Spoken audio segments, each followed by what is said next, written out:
Matamgi Manipuri Wari channel asibu tabiriba khwai pumnamakpu taramna okchari ngasi amuk lobirasi Eigi Thamoigi Ningaichaobi 36 suba aroiba saru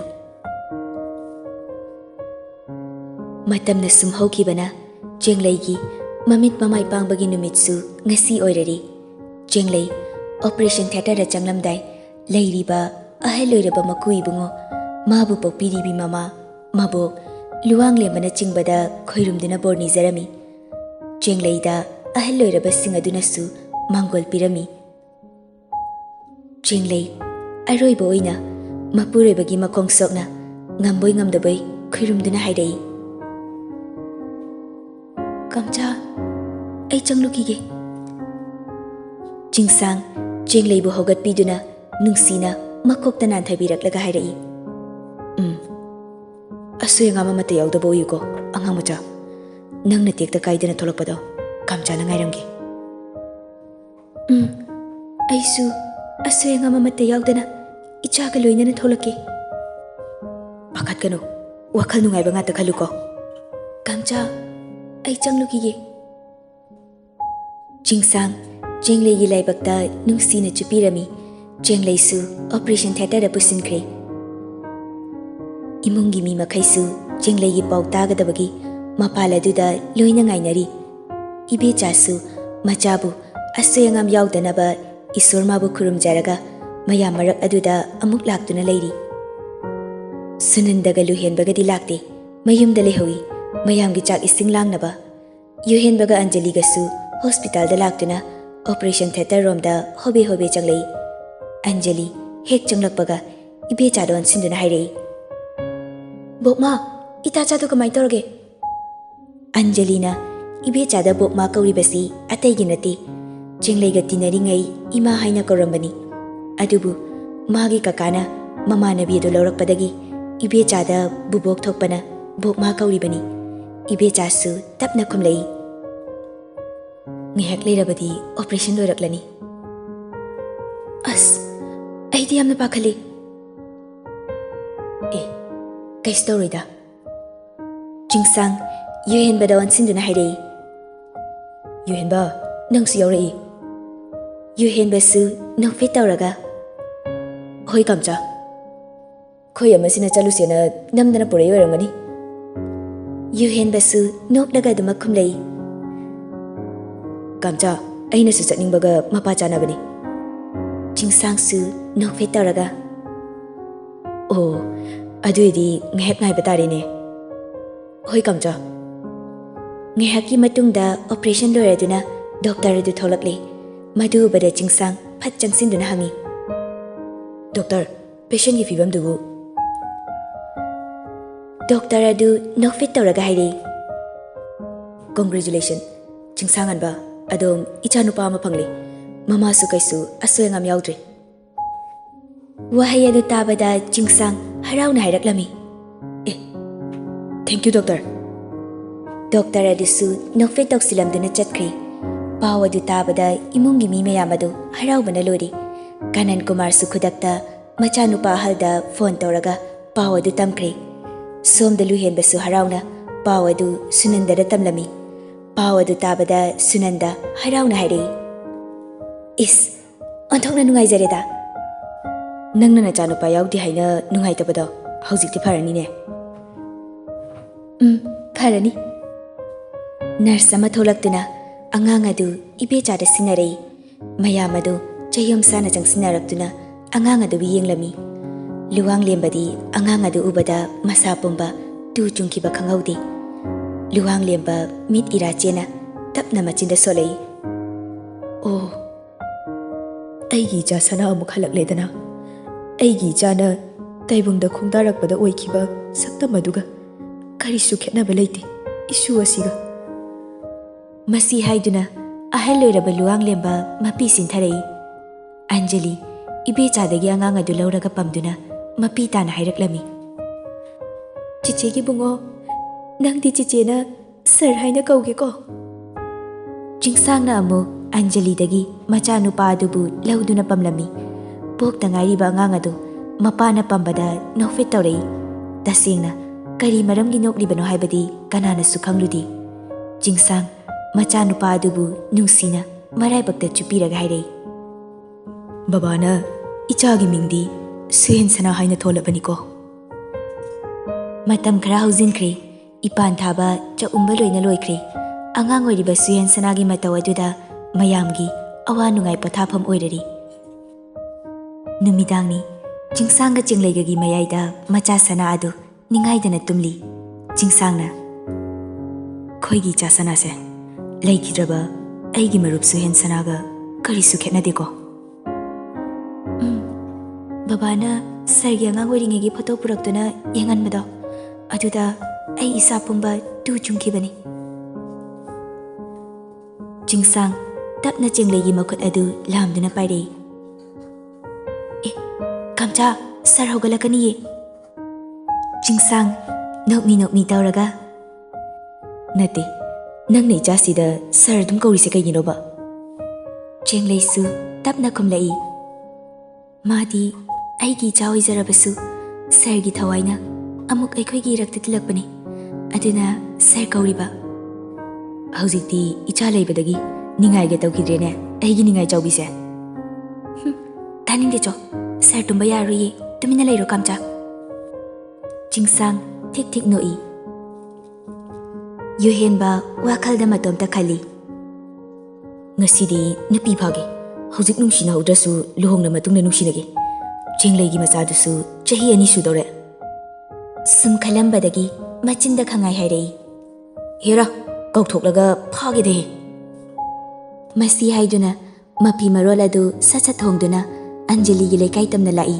Somda Anjali su Suyen Sanaga sanaduna leiri. Suyen Sana maron subai sudabo hairei. Chiche dong to. Sarbu chiche na dong to bu yengingbro. Aiki mangdawiye dong tawbado. Tanja aduda Anjali gi mobile adu ring lai. Yuhen ba oirambaduda satpai khatuna hairami. Kai leire chena ba. Noi leirak machin phauda tholo. Nangna hairaga aine ekta tholak tarine. Yuhen ba oiraroi khangladuna makhwalgadu semduna hairei. Aise imanaba magida chatlubani. Adu halakpada kokse sathina ngorokpadagi lambi thokpasida nangwanda guli imta puthokpiraklaga thoklona haigi tawbani. Pharmacy da gilera chawo. Adubu ngamladi nangwanda hairakidro. Phare nangna yadrabanina ngayak pharakpa ngairage. Handakti Anjali su nungairakraduna hairei. Yare ai tholage. Masi haiduna koladu phatkaktuna imungi mida karimta hairamdabi leirak machil tamna guli puraga thoklai. Yuhen basu Anjali na lakpadu ubada tik noi. Adudagi tapna masangamdaba saduna sit aduda mamit ushinduna ngatharaga leiri. Yuhen bagi manakta Anjali su yoroktuna garida kokok thilei. Yuhen ba tapna yani kakalo. Tasingna Anjali su makok ngaurabai ningduna sat adum kakhalaktuna hairei. Kayam thina ngaurino. Yuhen ba tapna murti chumna phamduna hairei. Airo. Hoi. Aigi leina se sini. Masi haiduna gari adu start phattauduna thorei. Mataw aduda Anjali ngakna. Kaino nang tawrise? Nang phariba. Khamo haibane. Yuhen ba tasinadana gari adu adum thori. Anjali su tinaruba kaubana kanna law khongbadu mina taraga phajade khanduna sauning makoladu pikna hairei. As khamo haibane hangoi. Phagi dagi laibakna tamduna Yuhen baga Anjali gasu chenbada tari. Anjali mayumda thilamdaida Yuhen bagi kada changlai. Yuhen ba Anjali changlakpa ubada noksilai. Anjali di saurapna taning dena khonduga. Masi haiduna phatlauna nonthaduna Yuhen bagi makhong soktuna khurami. Yuhen basu tapna hugatpiduna hairei. Dong tawdorine. Kadar tawraga nupi phaba.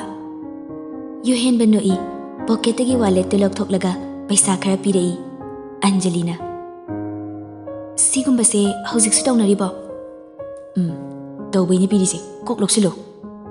ꯌꯨꯍꯦꯟꯕꯅ ꯄꯤꯔꯤꯕ ꯄꯩꯁꯥ ꯑꯗꯨ ꯑꯟꯖꯂꯤꯁꯨ ꯇꯞꯅ ꯂꯧꯁꯤꯟꯗꯨꯅ ꯍꯥꯏꯔꯛꯏ, ꯑꯗꯨꯗꯤ ꯑꯩ ꯑꯃꯨꯛ ꯆꯠꯂꯨꯈꯤꯒꯦ꯫ ꯌꯨꯍꯦꯟꯕ ꯅꯨꯡꯁꯤꯅ, ꯑꯗꯣ ꯅꯁꯥꯅ ꯌꯥꯗꯦ ꯐꯥꯕꯤꯕꯅꯤ ꯀꯥꯏꯅ ꯍꯥꯏꯒꯅꯨꯀꯣ꯫ ꯍꯟꯗꯛꯇꯤ ꯑꯟꯖꯂꯤꯁꯨ ꯅꯣꯛꯂꯛꯏ, ꯌꯨꯍꯦꯟꯕꯁꯨ ꯅꯣꯛꯂꯛꯏ꯫ ꯑꯁꯨꯝꯅ ꯑꯟꯖꯂꯤꯁꯨ ꯌꯨꯍꯦꯟꯕꯒꯤ ꯑꯍꯜ ꯂꯃꯟ ꯀꯌꯥꯒ ꯂꯣꯏꯅꯅ ꯃꯌꯨꯝꯗ ꯊꯤꯟꯈ꯭ꯔꯦ꯫ ꯃꯇꯝ ꯂꯥꯏꯔꯦꯝꯕꯤ ꯃꯥꯅ ꯄꯨꯟꯁꯤ ꯈꯣꯡꯆꯠ ꯑꯁꯤꯕꯨ ꯄꯨꯗꯨꯅ ꯆꯠꯈꯤꯕꯅ ꯑꯟꯖꯂꯤ ꯑꯃꯗꯤ ꯌꯨꯍꯦꯟꯕꯒꯤ ꯄꯨꯟꯁꯤ ꯂꯩꯄꯨꯜ ꯁꯦꯝꯒꯗꯕ ꯂꯨꯍꯣꯡꯕ ꯅꯨꯃꯤꯠꯁꯨ ꯍꯌꯦꯡꯗ ꯉꯥꯏꯔꯤ꯫ ꯆꯦꯡꯂꯩ ꯃꯆꯥꯅꯨꯄꯥ ꯑꯗꯨꯕꯨ ꯏꯔꯨꯖꯅꯕ ꯀꯟꯅ ꯂꯥꯛꯅꯔꯤ꯫ ꯁꯥꯔ ꯂꯥꯛꯑꯣ, ꯃꯃꯥ ꯂꯨꯖꯕꯤꯔꯒꯦ, ꯊꯦꯡꯉꯅꯤꯌꯦ꯫ ꯁꯨꯍꯦꯟꯁꯅꯥ ꯀꯦꯁꯤꯟꯅꯗꯨꯅ, ꯃꯃꯥ, ꯍꯥꯎ, ꯑꯆꯥꯄꯣꯠ ꯍꯥꯟꯅ ꯑꯃ ꯄꯤꯖꯧ꯫ ꯆꯦꯡꯂꯩ ꯅꯣꯛꯇꯨꯅ ꯆꯣꯀ꯭ꯂꯦꯠ ꯑꯃ ꯃꯀꯨ ꯈꯣꯛꯇꯨꯅ ꯃꯆꯥꯗ ꯄꯤꯔꯛꯏ꯫ ꯁꯨꯍꯦꯟꯁꯅꯥꯁꯨ ꯍꯔꯥꯎꯅ ꯆꯥꯔꯝꯃꯤ꯫ ꯇꯟꯖꯥ ꯑꯗꯨꯗ ꯆꯤꯡꯁꯥꯡꯁꯨ ꯆꯪꯂꯛꯏ꯫ ꯀꯩꯅꯣ, ꯍꯧꯖꯤꯛ ꯐꯥꯎꯕ ꯂꯨꯖꯕꯤꯗ꯭ꯔꯤꯕꯣ? ꯍꯣ, ꯑꯆꯥꯄꯣꯠ ꯍꯥꯟꯅ ꯆꯥꯈꯤꯅꯤꯅ ꯇꯧꯔꯤꯁꯤꯅꯤ꯫ ꯆꯤꯡꯁꯥꯡ ꯆꯪꯁꯤꯜꯂꯛꯇꯨꯅ ꯃꯆꯥꯕꯨ ꯄꯝꯈꯠꯂꯤ꯫ ꯁꯨꯍꯦꯟꯁꯅꯥꯁꯨ ꯃꯄꯥꯗ ꯑꯣꯟꯁꯤꯟꯗꯨꯅ ꯒ꯭ꯌꯥꯟ ꯇꯥꯕꯣꯏ ꯇꯥꯗꯕꯣꯏ ꯍꯥꯏꯔꯛꯏ, ꯆꯤꯆꯤꯒꯤ ꯗꯣꯡꯗꯣꯡꯗꯤ ꯎꯗꯣꯔꯦ, ꯑꯗꯣ ꯃꯃꯥꯒ ꯄꯄꯥꯒꯒꯤ ꯗꯣꯡꯗꯣꯡꯗꯤ ꯑꯩꯗꯤ ꯎꯗꯦ꯫ ꯃꯆꯥꯒꯤ ꯋꯥꯍꯩ ꯑꯗꯨꯗ ꯆꯤꯡꯁꯥꯡ ꯅꯣꯛꯃꯤ ꯅꯣꯛꯃꯤ ꯇꯧꯔꯒ ꯍꯥꯏꯔꯛꯂꯝꯃꯤ, ꯏꯆꯥꯕꯨ ꯃꯃꯥꯒ ꯄꯄꯥꯒꯒꯤ ꯗꯣꯡꯗꯣꯡꯗꯣ ꯌꯦꯡꯅꯤꯡꯕ꯭ꯔꯣ? ꯁꯨꯍꯦꯟꯁꯅꯥ ꯌꯦꯡꯅꯤꯡꯉꯦ ꯍꯥꯏꯅ ꯃꯉꯛ ꯑꯗꯨ ꯅꯣꯝꯃꯛꯏ꯫ ꯆꯦꯡꯂꯩꯅ, ꯂꯥꯛꯑꯣ ꯁꯥꯔ ꯃꯆꯥ, ꯏꯕꯥꯏꯍꯣꯏꯗ ꯆꯠꯄ ꯊꯦꯡꯂꯅꯤꯌꯦ꯫ ꯍꯟꯗꯛꯇꯤ ꯁꯨꯍꯦꯟꯁꯅꯥꯁꯨ ꯍꯔꯥꯎ ꯍꯔꯥꯎ ꯑꯗꯨꯝ ꯌꯥꯔꯛꯏ꯫ ꯆꯤꯡꯁꯥꯡ ꯅꯣꯛꯂꯒ, ꯃꯆꯥꯗꯪ ꯂꯨꯖꯒꯦ ꯈꯟꯒꯅꯨ, ꯃꯄꯥ ꯑꯩꯕꯨꯁꯨ ꯂꯨꯖꯕꯤꯌꯨ꯫ ꯑꯁ ꯀꯝꯆꯥ, ꯍꯅꯨꯊꯪꯁꯤꯗꯅꯦ ꯌꯥꯝ ꯈꯠꯀꯅꯨ꯫ ꯈꯠꯄ ꯅꯠꯇꯤꯌꯦ, ꯂꯨꯖꯕꯤꯌꯨ꯫ ꯉꯁꯥꯏꯅ ꯂꯨꯖꯔꯗꯨꯗꯤ? ꯍꯧꯖꯤꯛꯁꯨ ꯂꯨꯖꯕꯤꯌꯨ, ꯍꯨꯃꯥꯡ ꯌꯥꯝ ꯁꯧꯏ꯫ ꯁꯨꯍꯦꯟꯁꯅꯥ ꯃꯃꯥꯗ ꯑꯣꯟꯁꯤꯟꯗꯨꯅ ꯍꯥꯏꯔꯛꯏ, ꯃꯃꯥ, ꯄꯄꯥꯒꯩꯒ ꯂꯨꯖꯕꯤꯌꯣ꯫ ꯃꯆꯥꯒꯤ ꯃꯇꯧ ꯑꯗꯨꯗ ꯃꯃꯥ ꯃꯄꯥ ꯑꯣꯏꯔꯤꯕ ꯑꯅꯤ ꯑꯗꯨ ꯅꯣꯛꯏ꯫ ꯅꯄꯥ ꯅꯆꯥ ꯆꯪꯃꯤꯟꯅꯔꯣ, ꯑꯩ ꯕꯥꯊꯔꯨꯝꯗ ꯉꯥꯏꯔꯝꯂꯒꯦ꯫ ꯃꯁꯤ ꯍꯥꯏꯗꯨꯅ ꯆꯪꯈꯤ꯫ ꯃꯄꯥ ꯃꯆꯥꯗꯨ ꯆꯦꯡꯂꯩꯅ ꯍꯦꯛ ꯆꯪꯈꯤꯕꯒ ꯍꯥꯏ ꯐꯥꯏꯚ ꯇꯧꯅꯗꯨꯅ ꯊꯦꯛ ꯊꯦꯛ ꯅꯣꯛꯃꯤꯟꯅꯩ꯫ ꯑꯗꯨꯗꯒꯤ ꯃꯈꯣꯏ ꯑꯅꯤꯁꯨ ꯕꯥꯊꯔꯨꯝꯗ ꯆꯪꯂꯛꯏ꯫ ꯆꯦꯡꯂꯩ ꯃꯆꯥꯅꯨꯄꯥ ꯑꯃꯗꯤ ꯃꯄꯨꯔꯣꯏꯕꯕꯨ ꯏꯔꯨꯖꯕꯤꯔꯝꯃꯤ꯫ ꯀꯝꯆꯥ, ꯆꯠꯂꯣ, ꯅꯐꯤꯗꯨꯗꯤ ꯅꯁꯥꯅ ꯁꯦꯠꯆꯔꯨꯔꯣ꯫ ꯆꯤꯡꯁꯥꯡꯁꯨ ꯅꯣꯛꯂꯒ, ꯍꯣꯏ ꯍꯣꯏ꯫ ꯃꯁꯤ ꯍꯥꯏꯗꯨꯅ ꯆꯤꯡꯁꯥꯡꯁꯨ ꯊꯣꯛꯈꯤ꯫ ꯉꯥꯏꯍꯥꯛꯀꯤ ꯃꯇꯨꯡ ꯆꯦꯡꯂꯩꯁꯨ ꯃꯆꯥꯅꯨꯄꯥꯕꯨ ꯄꯝꯗꯨꯅ ꯊꯣꯛꯂꯛꯏ꯫ ꯆꯤꯡꯁꯥꯡꯗꯤ ꯂꯩꯔꯝꯗ꯭ꯔꯤ꯫ ꯃꯃꯥ, ꯑꯩ ꯐꯖꯅꯕ ꯀꯦꯕꯤꯌꯨꯀꯣ꯫ ꯀꯦꯗꯣꯏꯅꯤ ꯃꯃꯥꯅ꯫ ꯁꯨꯍꯦꯟꯁꯅꯥ ꯍꯔꯥꯎꯅ ꯈꯨꯕꯥꯛꯀ ꯈꯨꯖꯩ꯫ ꯑꯉꯥꯡ ꯑꯣꯏꯖꯔꯕꯁꯨ ꯁꯨꯍꯦꯟꯁꯅꯥ ꯑꯗꯨꯛꯀꯤ ꯃꯇꯤꯛ ꯍꯩꯁꯤꯡꯉꯤ꯫ ꯃꯃꯥ ꯑꯣꯏꯕꯤ ꯃꯥꯁꯨ ꯃꯆꯥꯅꯨꯄꯥꯕꯨ ꯐꯖꯅ ꯀꯦꯕꯤꯗꯨꯅ ꯕꯣꯔ ꯕꯥꯔꯇꯣꯟ ꯆꯠꯅꯕꯒꯤꯗꯃꯛꯇ ꯂꯣꯏꯁꯤꯟꯕꯤꯔꯤ꯫ ꯁꯨꯍꯦꯟꯁꯅꯥ ꯂꯣꯏꯁꯤꯟꯕ ꯂꯣꯏꯔꯗꯨꯅ ꯍꯥꯏꯔꯛꯏ, ꯃꯃꯥ, ꯑꯩꯁꯦ ꯐꯖꯕ꯭ꯔꯥ? ꯐꯖꯩ ꯏꯆꯥꯗꯤ꯫ ꯃꯁꯤ ꯍꯥꯏꯗꯨꯅ ꯃꯆꯥꯕꯨ ꯃꯅꯝ ꯅꯝꯕꯤꯔꯤ꯫ ꯇꯟꯖꯥ ꯑꯗꯨꯗ ꯑꯟꯖꯂꯤ ꯆꯪꯂꯛꯇꯨꯅ ꯍꯥꯏꯔꯛꯏ, ꯂꯣꯏꯗ꯭ꯔꯤꯕꯣ ꯏꯇꯥꯆꯥ?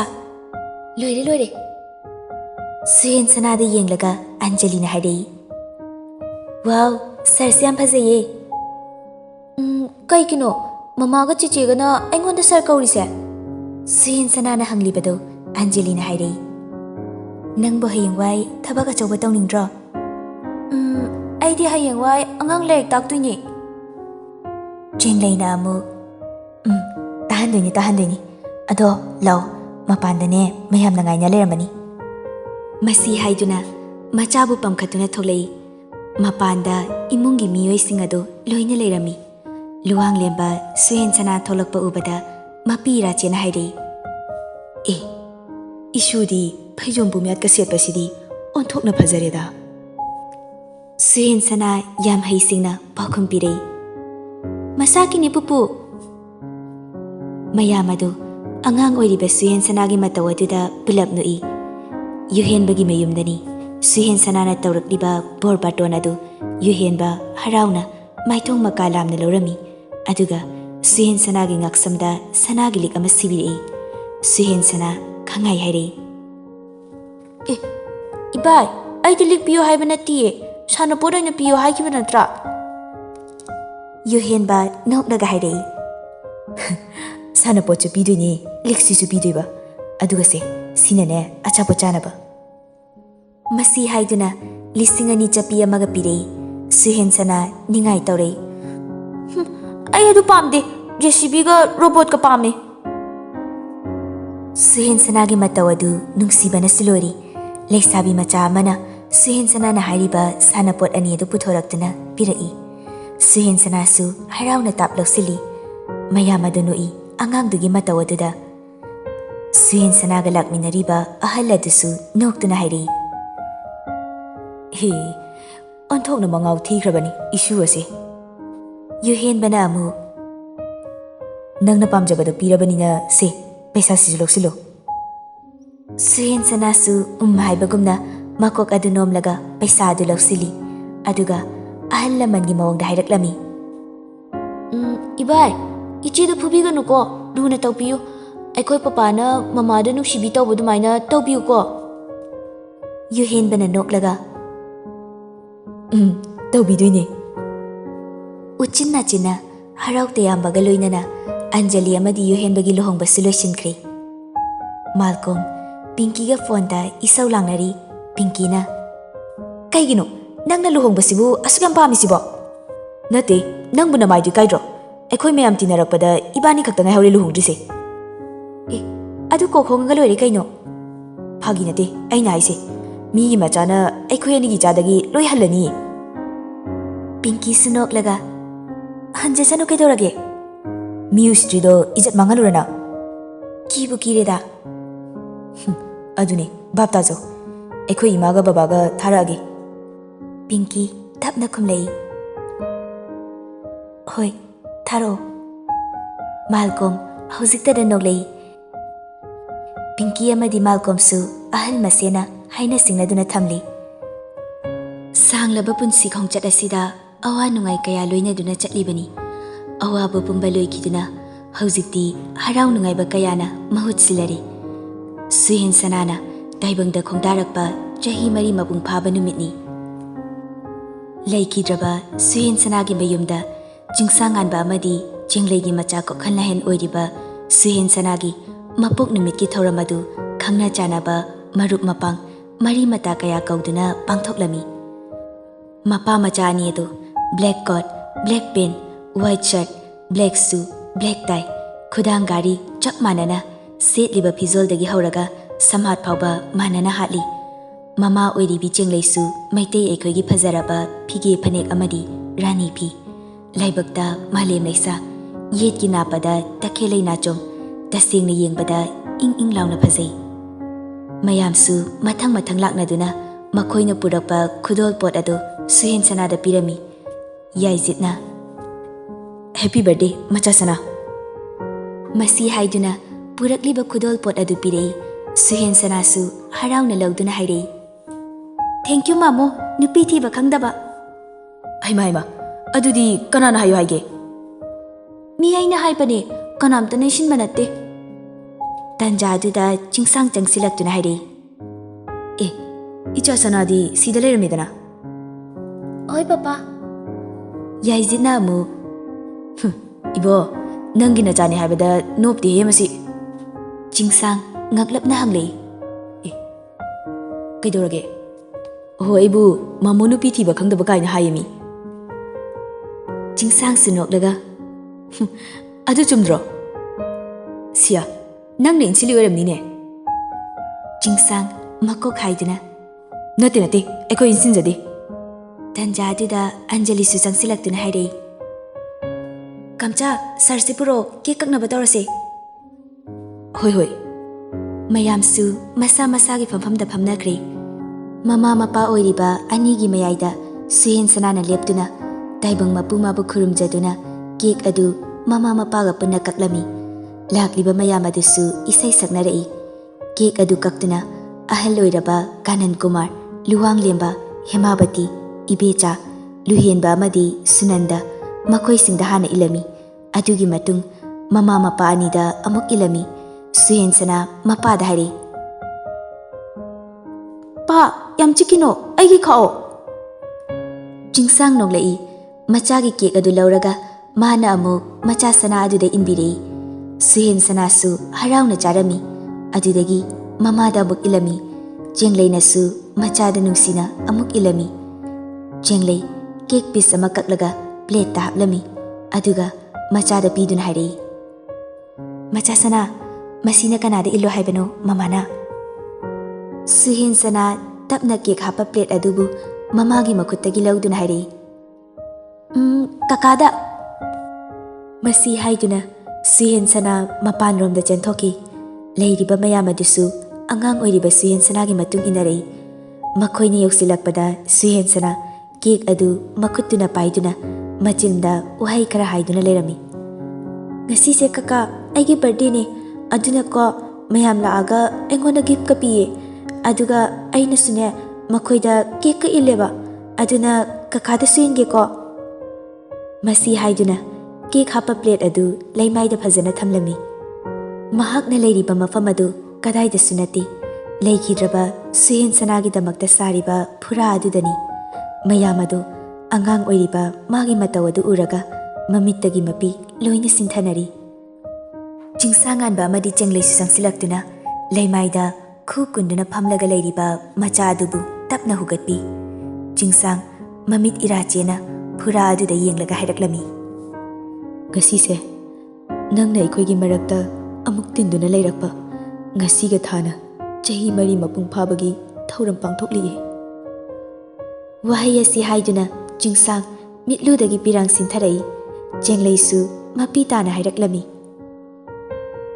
ꯃꯃꯥꯡ ꯃꯄꯣꯛꯇ ꯁꯔꯅ ꯄꯥꯡꯉꯝꯗꯅ ꯊꯝꯂꯝꯕ ꯊꯧꯗꯥꯡ ꯀꯌꯥꯗꯣ ꯍꯟꯗꯛ ꯃꯄꯣꯛꯁꯤꯗꯗꯤ ꯏꯆꯥ ꯁꯛꯅ ꯂꯥꯛꯂꯕ ꯁꯔꯅ ꯄꯥꯡꯊꯣꯛꯄ ꯉꯝꯕ ꯑꯣꯏꯔꯁꯅꯨ꯫ ꯍꯟꯗꯛꯇꯤ ꯑꯟꯖꯂꯤꯁꯨ ꯃꯃꯤꯠꯇ ꯃꯄꯤ ꯁꯤꯟꯊꯅ, ꯁꯔꯅ ꯃꯍꯩꯔꯣꯏ ꯀꯌꯥꯒ ꯂꯣꯏꯅꯕ ꯄꯥꯝꯂꯝꯕꯒꯨꯝꯅ ꯑꯩꯒꯤ ꯏꯅꯥꯎꯄꯥꯅꯁꯨ ꯑꯣꯖꯥ ꯑꯣꯏꯒꯅꯤ ꯍꯥꯏꯌꯦ ꯁꯔ꯫ ꯂꯨꯋꯥꯡꯂꯦꯝꯕ ꯁꯤꯟꯊꯔꯛꯂꯤꯕ ꯃꯄꯤ ꯑꯗꯨ ꯇꯩꯊꯣꯛꯇꯨꯅ ꯃꯣꯃꯣ ꯅꯣꯛꯂꯒ ꯍꯥꯏꯔꯛꯏ, ꯉꯁꯤꯒꯤ ꯑꯁꯨꯛ ꯅꯨꯡꯉꯥꯏꯔꯕ ꯃꯤꯀꯨꯞ ꯑꯁꯤꯗ ꯀꯔꯤꯒꯤ ꯅꯈꯣꯏꯅ ꯀꯞꯂꯤ? ꯑꯩꯒꯤ ꯏꯆꯥ ꯁꯨꯍꯦꯟ ꯁꯅꯥꯅ ꯑꯩꯈꯣꯏ ꯃꯌꯥꯝꯕꯨ ꯊꯥꯗꯣꯛꯇꯨꯅ ꯆꯠꯈꯤꯕ ꯇꯥꯔꯕꯁꯨ ꯉꯁꯤꯗꯤ ꯑꯃꯨꯛꯅ ꯍꯧꯅꯅ ꯑꯩꯈꯣꯏꯒꯤ ꯏꯔꯛꯇ ꯑꯩꯒꯤ ꯏꯁꯨ ꯁꯅꯥ ꯑꯣꯏꯅ ꯂꯥꯛꯂꯤꯕꯁꯤꯅ ꯄꯦꯟꯊꯣꯛꯂꯁꯤ꯫ ꯅꯈꯣꯏ ꯀꯅꯥꯝꯇ ꯀꯞꯂꯅꯨꯅꯦ꯫ ꯀꯥꯅꯟ ꯀꯨꯃꯥꯔꯅ ꯑꯃꯨꯛ, ꯆꯨꯝꯃꯤ, ꯑꯩꯈꯣꯏ ꯀꯔꯤꯒꯤ ꯀꯞꯀꯅꯤ? ꯀꯞꯄꯒꯤ ꯃꯍꯨꯠ ꯍꯔꯥꯎ ꯃꯃꯣꯟ ꯃꯤꯅꯣꯛ ꯇꯝꯒꯗꯕꯅꯤ꯫ ꯃꯌꯥꯝ ꯑꯗꯨꯁꯨ ꯑꯍꯜ ꯑꯅꯤꯒꯤ ꯃꯇꯧ ꯑꯗꯨꯕꯨ ꯎꯔꯒ ꯃꯥꯏꯊꯣꯡꯗ ꯃꯃꯣꯟ ꯅꯣꯛꯂꯛꯏ꯫ ꯊꯧꯔꯝ ꯑꯗꯨꯁꯨ ꯃꯄꯨꯡ ꯐꯥꯅ ꯂꯣꯏꯁꯤꯟꯈ꯭ꯔꯦ꯫ ꯅꯨꯃꯤꯗꯥꯡ ꯑꯗꯨ ꯆꯤꯡꯁꯥꯡ ꯃꯆꯥꯒ ꯂꯣꯏꯅꯅ ꯐꯃꯨꯡꯗ ꯍꯤꯞꯇꯨꯅ ꯋꯥꯔꯤ ꯁꯥꯟꯅꯔꯤ꯫ ꯄꯄꯥ, ꯑꯩꯈꯣꯏ ꯃꯃꯥꯁꯦ ꯅꯤꯡꯉꯥꯏ ꯇꯧꯗꯕ꯭ꯔꯥ? ꯃꯃꯥꯁꯦ ꯅꯤꯡꯉꯥꯏ ꯌꯥꯝꯅ ꯇꯧꯈ꯭ꯔꯖꯥꯠꯅꯤ꯫ ꯍꯧꯖꯤꯛꯇꯕꯨ ꯅꯪ ꯂꯩꯕꯗꯒꯤꯅꯦ ꯇꯧꯈꯤꯗ꯭ꯔꯕꯅꯤ꯫ ꯑꯉꯥꯡꯒꯤ ꯇꯥꯏꯞꯇ ꯇꯧꯕ꯭ꯔꯥ? ꯇꯧꯏ꯫ ꯑꯗꯨꯅ ꯅꯣꯏ ꯃꯃꯥꯁꯦ ꯄꯄꯥꯒꯤ ꯊꯃꯣꯏꯒꯤ ꯅꯤꯡꯉꯥꯏꯆꯥꯎꯕꯤꯅꯤ꯫ ꯁꯨꯍꯦꯟ ꯁꯅꯥ ꯈꯪꯕ꯭ꯔꯥ ꯈꯪꯗꯕ꯭ꯔꯥ ꯅꯣꯛꯂꯒ ꯍꯥꯏꯔꯛꯏ, ꯃꯃꯥꯁꯦ ꯅꯨꯡꯁꯤꯕ꯭ꯔꯥ? ꯃꯃꯥꯁꯨ ꯏꯆꯥꯁꯨ ꯄꯄꯥꯅ ꯂꯣꯏꯅ ꯅꯨꯡꯁꯤ꯫ ꯇꯟꯖꯥ ꯑꯗꯨꯗ ꯆꯦꯡꯂꯩꯁꯨ ꯊꯕꯛ ꯏꯪꯈꯥꯡ ꯂꯣꯏꯔꯗꯨꯅ ꯆꯪꯂꯛꯏ꯫ ꯃꯗꯨ ꯎꯕꯗ ꯁꯨꯍꯦꯟ ꯁꯅꯥ ꯇꯨꯝꯁꯤꯟꯅꯩ꯫ ꯃꯆꯥꯒꯤ ꯃꯇꯧ ꯑꯗꯨꯗ ꯆꯤꯡꯁꯥꯡ ꯅꯣꯛꯐꯦꯠ ꯇꯧꯏ, ꯀꯝꯆꯥ, ꯑꯉꯥꯡ ꯇꯨꯝꯈ꯭ꯔꯕꯣ? ꯃꯁꯤ ꯍꯥꯏꯗꯨꯅ ꯃꯥꯁꯨ ꯐꯃꯨꯡꯗ ꯀꯥꯈꯠꯂꯛꯏ꯫ ꯇꯨꯝꯃꯤꯁꯤꯃꯛꯇꯗ ꯇꯨꯝꯈ꯭ꯔꯕ ꯑꯩ? ꯆꯤꯡꯁꯥꯡ ꯇꯞꯅ ꯅꯨꯡꯁꯤꯅ ꯀꯧꯔꯛꯏ, ꯍꯣ ꯑꯉꯥꯡ ꯃꯆꯥꯎ꯫ ꯆꯦꯡꯂꯩꯁꯨ ꯅꯣꯛꯐꯦꯠ ꯇꯧꯔꯒ, ꯍꯣ ꯀꯩ ꯍꯥꯏꯒꯦ ꯅꯨꯡꯁꯤꯕꯧ? ꯅꯪꯅ ꯅꯤꯡꯉꯥꯏꯒ ꯇꯧꯕꯗꯣ ꯎꯈꯤꯗꯕ ꯀꯨꯏꯔꯦꯅꯦ꯫ ꯑꯃꯨꯛ ꯇꯧꯔꯣ ꯍꯥꯏꯔꯣ? ꯅꯪꯗꯤ ꯑꯩꯒꯤ ꯊꯃꯣꯏꯒꯤ ꯅꯤꯡꯉꯥꯏꯆꯥꯎꯕꯤꯅꯤ꯫ ꯅꯪꯒꯤ ꯅꯤꯡꯉꯥꯏ ꯀꯌꯥꯗꯨꯗꯅꯤ ꯑꯩꯅ ꯅꯪꯕꯨ ꯅꯨꯡꯁꯤꯖꯈꯤꯕ, ꯉꯥꯎꯖꯈꯤꯕ, ꯈꯣꯏꯗꯥꯖꯈꯤꯕ꯫ ꯍꯧꯖꯤꯛꯇꯤ ꯅꯤꯡꯉꯥꯏ ꯇꯧꯗ꯭ꯔꯕꯅꯤꯅ ꯅꯨꯡꯁꯤꯗ꯭ꯔꯦꯁꯤꯔꯣ? ꯅꯪꯗꯤ ꯑꯩꯒꯤ ꯊꯋꯥꯏꯅꯤ, ꯑꯩꯒꯤ ꯄꯨꯝꯅꯃꯛꯅꯤ꯫ ꯑꯗꯨꯒ ꯃꯇꯝ ꯄꯨꯝꯕꯒꯤ ꯑꯣꯏꯅ ꯑꯩꯒꯤ ꯊꯃꯣꯏꯒꯤ ꯅꯤꯡꯉꯥꯏꯆꯥꯎꯕꯤꯅꯤ꯫ ꯆꯦꯡꯂꯩ ꯃꯄꯨꯔꯣꯏꯕꯒꯤ ꯃꯃꯥꯏ ꯃꯌꯥꯗ ꯆꯪꯁꯤꯜꯂꯛꯇꯨꯅ ꯇꯞꯅ ꯍꯥꯏꯔꯛꯂꯝꯃꯤ, ꯀꯝꯆꯥ, ꯑꯁꯦꯡꯕꯩꯔꯣ? ꯆꯤꯡꯁꯥꯡꯁꯨ ꯆꯦꯡꯂꯩꯒꯤ ꯂꯥꯏꯕꯛꯇ ꯅꯨꯡꯁꯤꯅ ꯆꯨꯞꯄꯤꯗꯨꯅ ꯍꯥꯏꯔꯛꯏ, ꯑꯁꯦꯡꯕꯒꯤ ꯑꯩꯒꯤ ꯑꯉꯥꯡ ꯃꯆꯥ ꯑꯃꯗꯤ ꯃꯆꯥ ꯁꯅꯥꯒꯤ ꯃꯤꯅꯣꯛ ꯈꯨꯗꯤꯡꯃꯛ ꯏꯐꯝꯗꯒꯤ ꯄꯤꯗꯨꯅ ꯅꯪ ꯑꯃꯗꯤ ꯏꯆꯥꯕꯨ ꯅꯨꯡꯉꯥꯏꯅ ꯊꯝꯕ ꯍꯥꯏꯕꯁꯦ ꯑꯩꯒꯤ ꯏꯊꯧꯅꯤ꯫ ꯆꯦꯡꯂꯩ Momo noklaga ngasidagi hana gumningai tawduna Khumancha Thamoigi Ningaichaobi ni haibada mayak sengalage. Nangi ningai khudima ifamdana ningtamna taw. Adubu Eigi Thamoigi wangmalana di tawgino. Tumsinaduna ngasaidagi wari tariba suhensana phuk khagolaktuna mama bu inthorei. Chenglei khangpre khangna khangan handui. Suhensana mama ga mapaga da yengduna hairaklami. Mama, Papa, nakhoi ani romance yobada aisu nupi tininge. Aduga aisu aigi nupida Eigi Thamoigi Ningaichaobi kaina kauninge. Mama mapa oiriba ani adu mangau thiba machagi mataw aduda punna noklai.